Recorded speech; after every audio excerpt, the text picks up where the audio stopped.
The warm hues of the setting sun bathed my studio in amber light. At 25, I, Meera Kapoor, had built my life around vibrant colours and evocative storytelling. As a self-taught painter with a growing online following, my art resonated with people because it always told deeply emotional stories.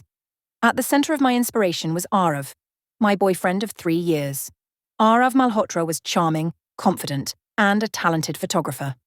Our relationship was a whirlwind of artistic collaboration and romantic adventures. I often painted based on Arav's photographs, blending our two worlds seamlessly.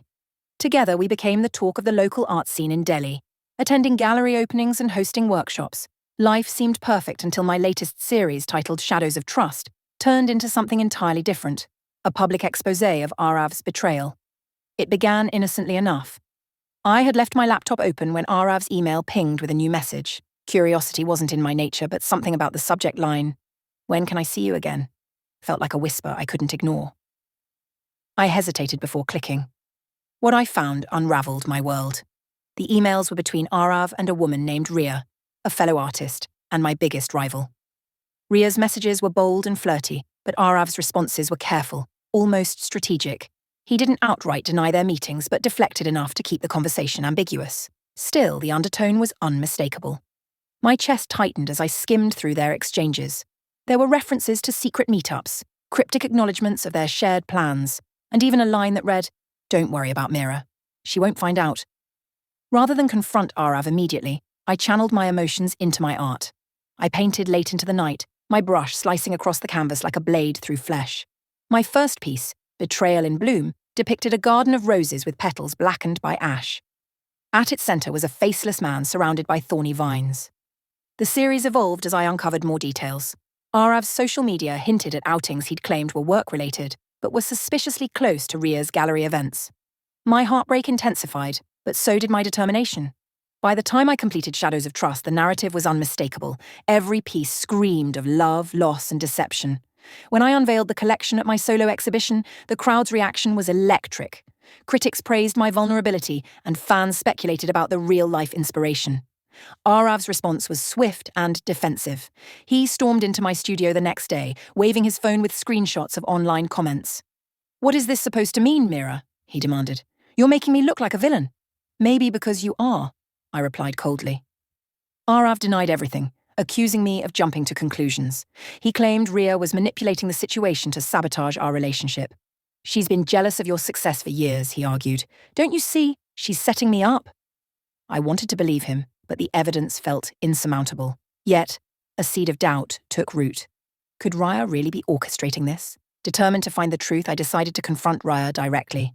The rival artist welcomed me into a sleek, minimalist studio filled with abstract sculptures.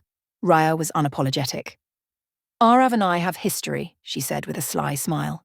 "But if you think he's innocent, ask him about his business trip last month."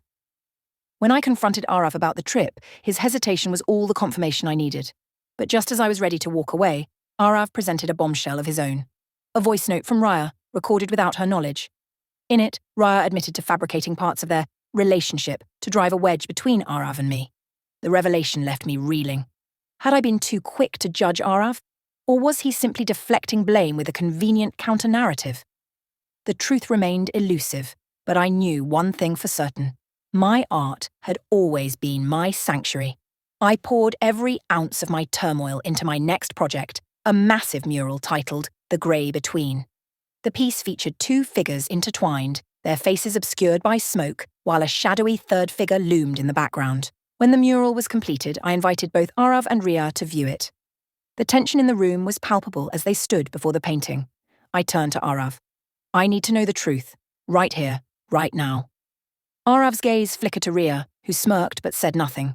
Finally, he spoke. "I didn't betray you, Meera, but I wasn't honest either. I've been working with Ria on a secret project, a joint exhibition.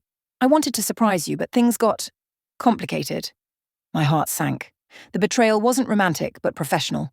Arav's secrecy had still fractured our trust. I chose to end my relationship with Arav, not out of anger but self-respect. "Trust is the foundation of everything," I told him. "Without it, there's no us." My decision was liberating. As I watched Arav walk away for the last time, I felt a sense of closure. My art had given me the strength to face the truth, no matter how painful. Shadows of Trust became my most successful series to date, not because of the scandal, but because of its raw authenticity. My story resonated with countless others who had experienced betrayal and the bittersweet journey of healing. In the end, I learned that the most beautiful art comes from the most broken places, and that sometimes the only way to move forward is to paint your own path.